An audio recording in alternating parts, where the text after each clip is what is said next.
ayca gannaaw ba mu nuyoo sama mbokki mool yi ñoom ñi nga xam ne ñoom ñu teewlu sa biir géej.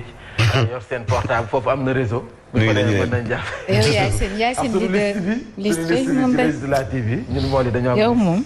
voilà. correct dina la woowee. correct lu ma bokkuma ci liste bi. bokk. man jaratul ngeen may blâmer wala di ma sanctionné. ñu waxal ci dëgg nag jàpp leen ci rek dañuy doog a door. ayca nuyu naa leen bu baax ñoom ñi nga xam ne ñoom ñoo nekk biir géej di nuyu. sama mbokk ya nekk sa Tëngéej ñoom ñëpp ba leen nuyu bu baax nag ak ña nekk sa Xombol. ñu door ko yéen kay groupe des médias la tribune dafa ñëw ci la nga xam ne moom la ñu doon waxtaan sànq mu mel ni it ñi nga xam ne ñoom la ñu joxoñ baaraam ci mbir mi Fatou Astou Soxna mii ña nga xam ne bu ñu demee ba def enquête xam ne ñii ñoom ñoo sooke mbir ya bi yeboo ñu xam ne kon caabi dana leen féete ginnaaw loolu nag njortees nañu ko directeur bu hôpital bi déjà moom tàmbali naa jot wàllam ndax El Hadji hôpital lu El Hadji Amadou Sakhir Mbaye directeur hôpital bi aca ñu dem ma continuer ma doxal aja hôpital directeur hôpital El Hadji Amadou Sakhir Mbaye moom jot nañu tekki ndombal tànkam comme jot nañu tekki ndombal tànkam procureur bi it jamono ji moom interpellé na kii di Abdoulaye Diouf Sarr 8 agents yu nga xam ne dañoo impliqué soo mayul nag dinañ leen placé en garde à vue ndax jàppale ne tey jii tamit dañuy continuer li nga xam ne moom mooy déglu gi ndax tàmbali woon nañu ko tey jii kon dañ leen di continuer déglu bi laaj bu am solo ngeen def sànq Mamadou Fofana mu ni où sont passées les 6 importantes décisions du président Macky Sall xam nga ne président Macky Sall bu ñu waxee jël nañu mesure recommandation décision loolu yàgg nañu ko dégg waaye problème mooy suivi xam nga jël décision yomb na waaye fëgg ci table yi ngir ñu mën koo topp yi ñu jëfe ko loolu transformer la vision en acte loolu problème Sénégal décision moom à chaque conseil des ministres ñu jël décision ay recommandation mais nag pour ñu appliquer mooy doon problème ñi ko wala appliquer la moo tax duñ ko appliquer ay cuune lañu waaw wala ay cuune lañu wala dañoo xamul li ñu leen dénk wala mission moo diis si ñoom lu mu ci manti doon en tout cas nit ñi ngi laaj modernisation du service public ani juróom benn décision ya nga xam ne président Macky Sall tegoon naka ci table ji conférence yi tàmbali waat na de ci weeru koor gi xam nga ne nag programme yi ñoom El Hadji Mamadou Mansour ñoom am nañ lii seen période la ñoom ñi def conférence yi waxtaan yi waaw ma nag ndax dox na wala doxul ren dox na wala non Mansour du conférence mais man na def waxtaan El Hadji man nga def waxtaan damay dem Cité Takko ñu lay laaj waa Cité Takko Rufisque waa Cité Takko dañ lay laaj xam nga Cité Takko sama sœur fa la dëkk sama grande sœur Mariette Ndiaye voilà Cité Takko Cité ñu jàll ci les échos dafa ñëw ba tey ci hôpital Amadou Sakhir Mbaye bu Louga ak daan ya nga xam ne teg nañ ko si njiit la tekki nañu ndombal tànkam directeur ba kon dàq nañu ko ministre Abdoulaye Diouf Sarr tey jii nag dana wax bu waxee war naa wax bu waxul war naa wax kon nag na wax Abdoulaye Diouf Sarr par force by force donc personnel bu soo moytu dañ leen di suspendre procureur bi nag nee na moom du bàyyi mu sedd lépp lu mu laaj dinañ ko ci def ngir nag ñu xam fu dëgg gi féete Guy Marius Sagna nee na tekki ndombal tànk bii de saupoudrage la rek ay dóor la kese pour bëgg a coow li fay mais wax ji nañ ko wax ay calmant la ay doliprane la rek la ñuy jox askan bi parce que demande sociale nee na wax ji moo di fu mu nekk nii hôpitaux yi ci boppam ay medd lañu bu nëb ba tàmbalee xeeñ donc xeeñ gi laal na fépp ku si nekk bi nga jot wàllam ci dose bi Yacine looy de di nga ko xam soo bare assistance sociale dafa war a doon foofu moom ne bu ñëpp defee ni moom tamit bu def jëndi abandon de poste bi waaw mais bu ñëpp defee ni moom tamit fan la sant bi di jëm tamit lii ku ko wax abandon de poste lay def rek waaw moom aussi ci la bokk yi doo xamante mais moom assistance sociale war a taxawu ñi nga xam ne mooy way tawati waaw léegi ña ngi la affecté demoo nga toog Ndakaaru gi ñu dugg kaso di génn ñu si kaso bi mën na leen assister comme moom day dugg di génn di ndaataatala ay ñu tudd affaire luubal ak njublaan benn colonel bu laar na gi nag boo mooy moom it ma la wax ne nekk na ci guddi yu ba setagul benn colonel bu l'armée bi ndax albinos yi maanaam suñu bokki puuna yi ñoom ci boppam nee nañu lu toll ci 33 millions la jël sa ñoom benn colonel de l'armée mais jox nañ sax ay initiales yi mooy MSFM moom nee nañ albinos yi si boppam ñoo koy tuumaal ne kon ronki na si ñoom fanweeri millions ak ñett procureur de la République mais colonel bu ñuy wax bi sax nee nañ ca palais ba la bokk moom am na ñu ko njëkk a bind. colonel de l'armée bi. mais ca pale ba la bokk loolu nañu waxoon. waaw yow moom gumba boo ko saraxalu fi doo ko bàyyi wax yàlla waat ñoom puune yi ñoom 33 millions yi ndax xajul si ñoom produit yi ñuy utiliser rek dafa metti 33 millions. nañu waxante dëgg nag ayca ñu dem ci bés bi yéen a kaay E-Media ñëw na ba tey ci benn confrontation bu nga xam ne am na dina am tey jii diggante Adji Sarr mi ak kii di Ndeye Khady Ndiaye ñoom ñaar maanaam Adji Sarr ak njaate gi ba woon confrontation dana am jëm ci mbirum Sweet Beauté ak nag Adji Sarr Ousmane Sonko procès boobee main tendue de Macky Sall le oui de Barthélémy mu mel ni kon président Macky Sall tàllal na loxo kii di Barthélémy Dias maire bu Dakar daka tàllal loxo ngir ñu liggéey ci Dakar daka tàllal loxo ngir ci wàllu politique lu mu ci manti doon en tout cas kii di Barthélémy Dias waxul waaw waxul déet am na peut-être am na foo nga xam ne ni daal des na yëngal gaañ ñu ngi koy xoolaat hôpital bu Louga Le Dantec jàmbat li def fu mu nekk nii ma ne sañ ñu wax ne boolu jàmbat lu fees dell la nag ci hôpitaux yépp kër docteur fu mu nekk nii boolu jàmbat lu fees dell la ñu fi nemmeeku ndax foo sa dem dafay metti yaram ak màggat la l'info dafa ñëw ci Malick Gakou waayu Guédiawaye gi ak bu Mamadou Fofana waaye Guédiawaye gi la ñu wax de parrainage yi emploi des jeunes situation du pays l'info ñëw na ci ak waxtaan wu yaatu mu sekk ak kii di Malick Gakou nee na nag bu fekkee yéen majorité présidentielle bi nee ngeen dajale ngeen 100 000 ay parrain 100 000 signatures ba noppi it ñu gis ne local yi dañu leen dóor kon nag seen 100 000 signatures yooyu ñun tax yëngaluñu bougé wu ñu maître loolu boo leen ko waxee seen bopp ngeen di nax ndax nag terrain bi ñun xam nañ ne askan wi la ñu àndal yéen ay parrain ngeen di dajale waaye ñun ay électeurs la ñu am Malick Gakou loolu la tontu jëm ci li nga xam ne rek moom mooy mbirum parrainage yi ñu ñëw ci source A dafa ñëw ci ay cantines yu nga xam ne dañu ko sanc sa Kër Massar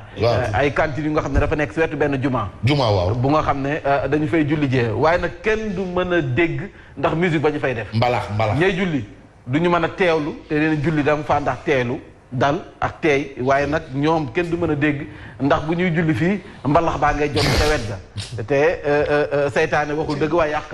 yàq nam xel donc nag gis nañ yéenekaay bi foofu la dikk rapport produit par la direction de la santé mu mel ni it instant bi gaañaa nga ca liggéey ba ci li nga xam ne moom mooy enquête bi waaye président Macky Sall fa gën a stable ji nee na faw ñu moderniser li nga xam ne moom mooy bëri ju fajukaay yi am na benn information jox ma ko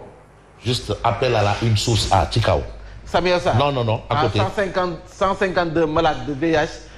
nga ne porté disparu. waaw baax na.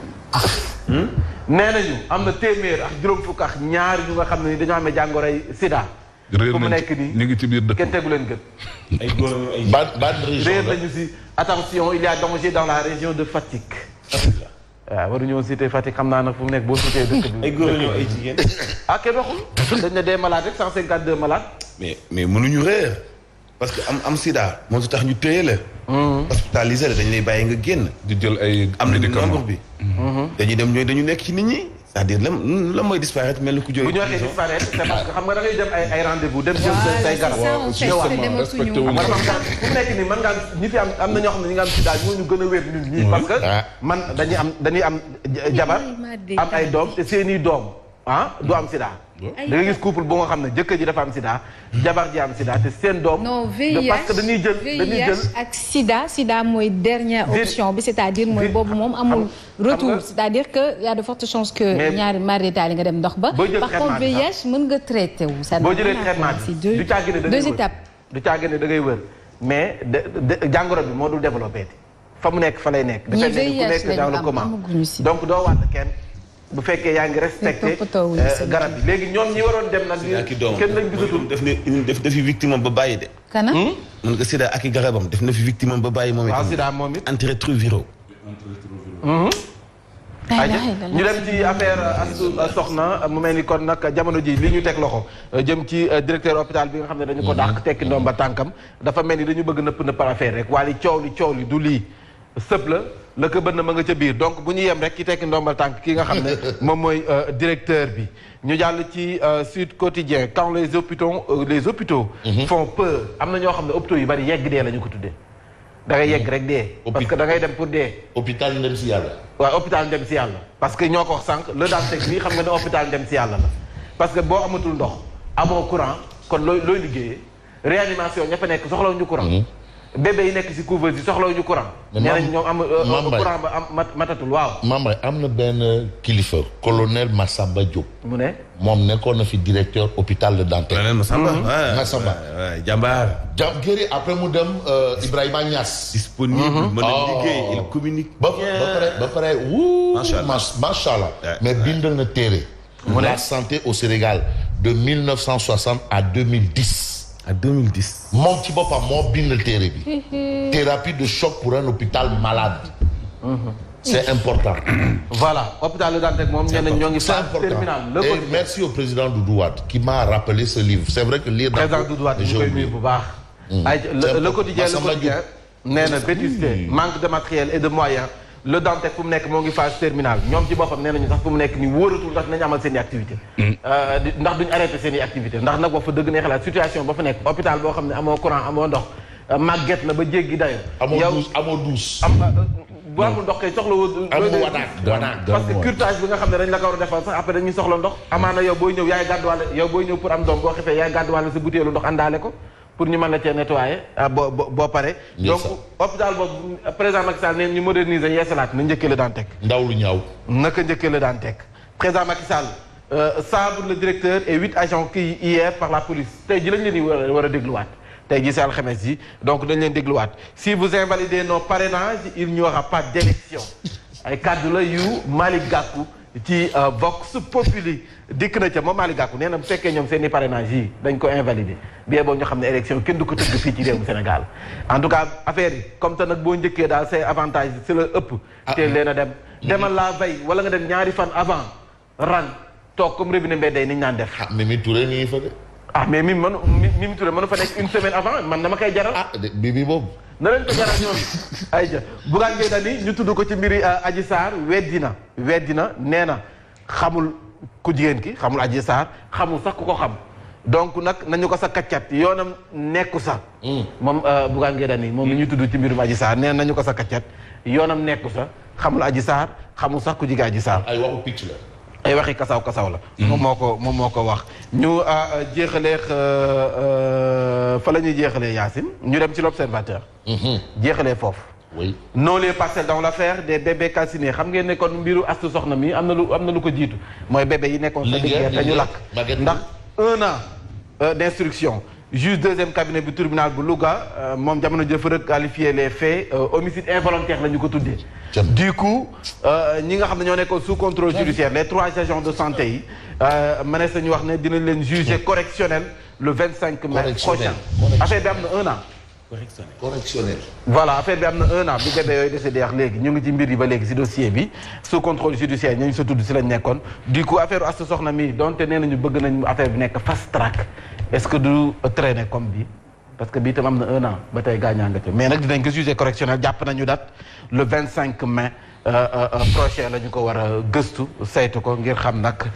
na wàll di mu jeex yi gëtam. merci beaucoup Mambé heure bi jot na Mamadou Fofana dañuy jàll si xibaar yi léegi de non c'est bon mënoon na ñàmba sànq ba tey information bu am solo waaw après nga joxe ko voilà aywa dañ jàll si xibaar yi jaajëf Mambé jaa ngeen jëf mbokk yi li gën a fees si bopp xibaar yi mooy Fatou Astou Sokhna mi nga xam ni sanction yi mu ngi commencé di wadd ndax ki nga xam ni moom mooy directeur l'hôpital ba di Amadou Gaye Diouf moom dàq nañu ko lu mooy loolee itam daañu continuer ci enquête bi commissaire central bu Louga mu ngi ci enquête bi jamono ji ngir kat def ay investigation ci ñi nga xam ni seen ay responsabilité ak seen càggante fis na ci Fatou Sokhna soosule dinañ wax itam ci li nga xam ni mooy ministre bi matuwaay yi nga xam ni wala conseil des ministres ak matuwaay yi nga xam jël nañu ko ni ki démb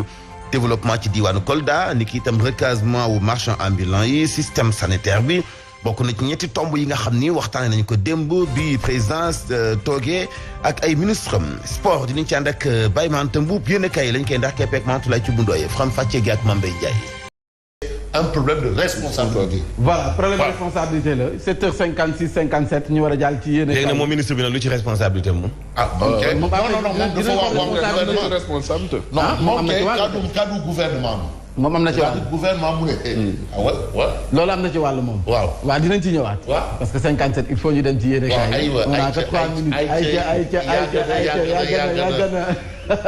yéen a kaay groupe des médias dañu koy door gannaaw bu mu nuyoo sama mbokki mool yi ñu ngi nekk biir géej message bi laa bëgg mu ñëwaat yéen a kaay groupe des médias la tribune dafa ñëw ci mbiri Adji Sarr Ousmane Sonko xam ngeen ne démb moo nekkoon confrontation bu nga xam ne mi ngi doxoon ci diggante Adji Sarr Adji Raby Sarr ak nag Ndeye Khady Ndiaye ma nga xam ne moo nekkoon ab njaatigéem moom moo ko bindoon alors ñoom ñaa ne seen confrontation bi ay kàddu jib na ci ndax nag Adji Sarr bi ñu ko laajee nee na Ousmane Sonko moom tëddeewu ko benn yoon maanaam violé na ko du benn budul ñaar diggante 2020 ak 2021 la moom Adji Sarr moom moo ko wax moom moo ko wax diggante 2020 ñi ciy violé di après nga toog noppi diggante 2020 2021 nee na la ko sàkk loolu la wax de non yow El Hadj sa commentaire mais ma ko rek ba loolu la wax élément dama la ko rek Ndeye Khady Ndiaye moom nag nee na njiital Pastef deful dara nañ ko sa kaccat moom ragg na ko ba mu set lu mu ci manti doon yéenekaay bi nee na procès moom mënta ñàkk faw ñoom ñaar ñu dem taxaw layoo confrontation jàkkaarloo askan wi ñu régler affaire bi une bonne fois pour toutes ñu jàll ci leneen ate yéenekaay bi dafa ñëw ba tey ci li nga xam ne rek moom mooy kanamu njiitu réew mi président Macky Sall wala nguurug Sénégal dafa mel ni médecin après la mort moom day bàyyi ba mbiri lakk ba xam muy doog a dikk ngir ut ay solution ci secteur bu mu ci manti doon nag li ci mujj moom mooy santé bi nga xam ne war nañu ko ndëpp te ñu ngi nekk ci ndëpp li fu mu nekk nii SAMES li mu mi ngi dénoncé acharnement bi nga xam ne nee dañ ko def ci personnel de socio-sanitaire yi ndax nag fu mu nekk nii ñëpp ñoom la ñu joxoñ baaraam waa kër docteur joxoñ nañu leen baaraam donc SAMES foofu la génne Vox Populi nee na show d'or show dedans kon nag ci biti xumboon na lool ci biti moom show lañ fa amoon xumboon na lool ndax Adji Sarr bi mu ñëw dafa mel ni benn Beyoncé wala benn star bu doon ñëw am ñoo seen pancarte di ko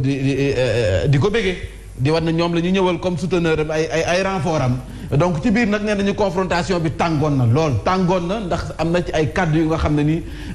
yëkkati nañ ko fa yu nga xam ne nii nag wax fa dëgg neex yàlla ko waru ko wax sax ci weeru koor wala heure dog la ñu ko war a bàyyi 14 heures d'audition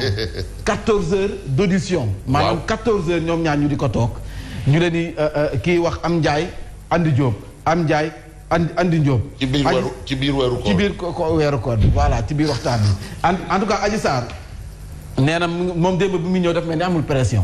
ndax bi muy ñëw mi ngi àndax Maître El Hadji Diouf sa wet ga nee na oui au procès moom nee na procès la bëgg mu am moom Adji Sarr fa mu tegoon tànk fa la ko teg ba tey ñu ñëw ci mort d'Astou Sokhna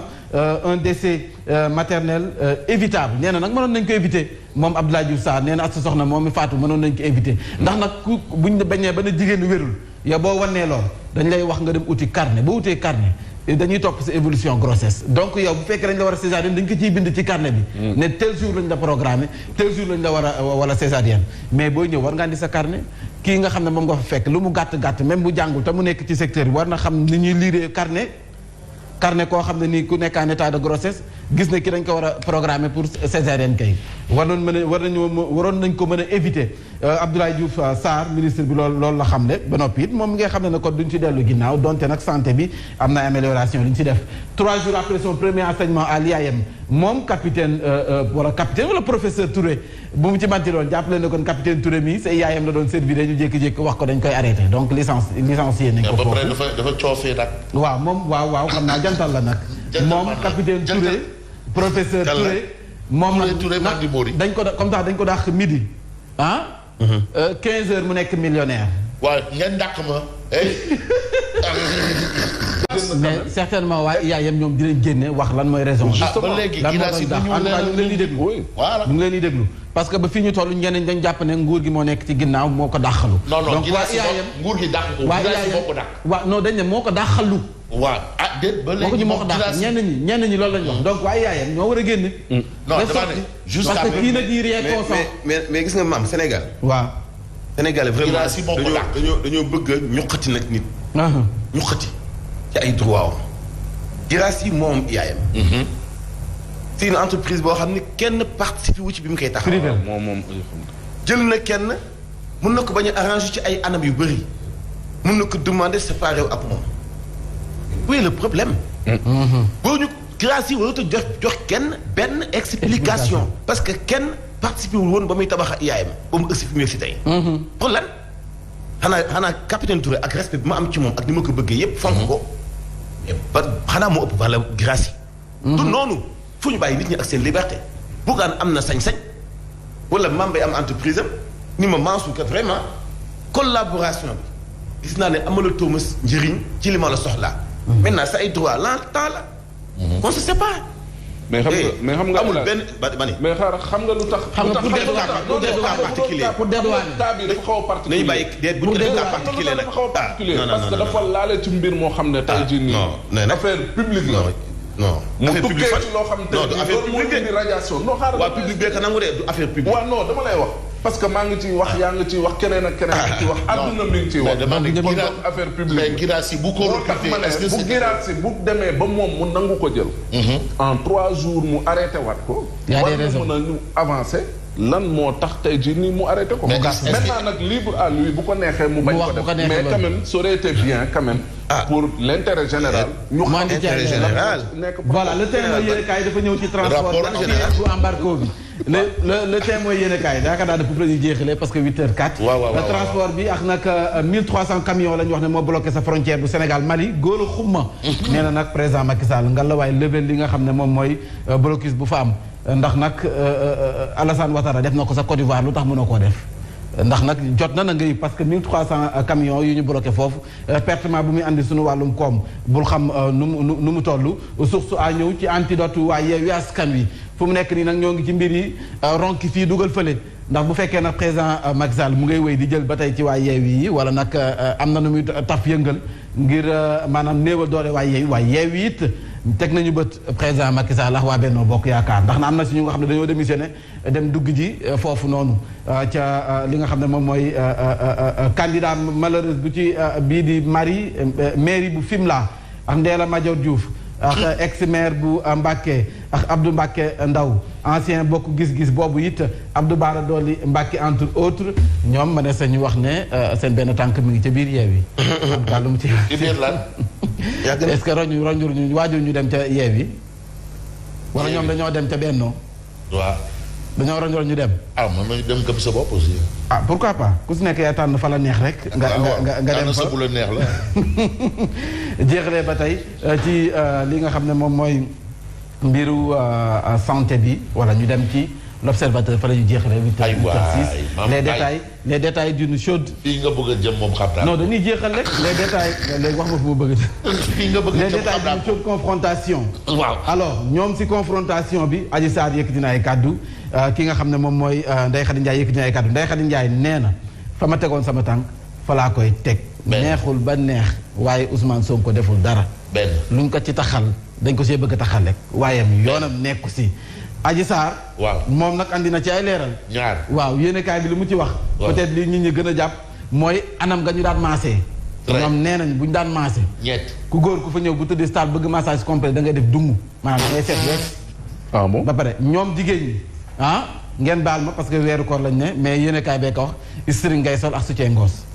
pour def sa massage. pour def massage waaw Adji Sarr moom moo ko wax. nga ne lan waaw mais nag Ndeye Khady Ndiaye weddi na ko ba mu set. am naam amul. li ci kanam raw li gët bi xëj na bu ko procès bi amee 8h07. bu jàll ci li nga loolu la ñuy bind le string de service de Sweet Beauté. voilà nee nañu peut-être loolu moom mooy tenue bi nga xam ne moom la ñuy sol bu fekkee massage complet la. alors 8h07 dañuy ànd ak El Hadji Mouhamadou Mansour Diop ci titre journal yi laata ñu ñëw ci commentaire yi. jaajëf Mambey jaa ngi jëf mbokk yi ci ànd beeg Zik FM ak Sen TV affaire Astou Sokhna ca diwaanu Louga muy hôpital Amadou Sakhir Mbaye bu Louga te mu génn àdduna ministre Abdoulaye Diouf Sarr daal dina dellu soit ci rapport yi tukkee ci enquête bi faatu la goo xam ne càggante fes na ci ndax mënoon nañu ko moytu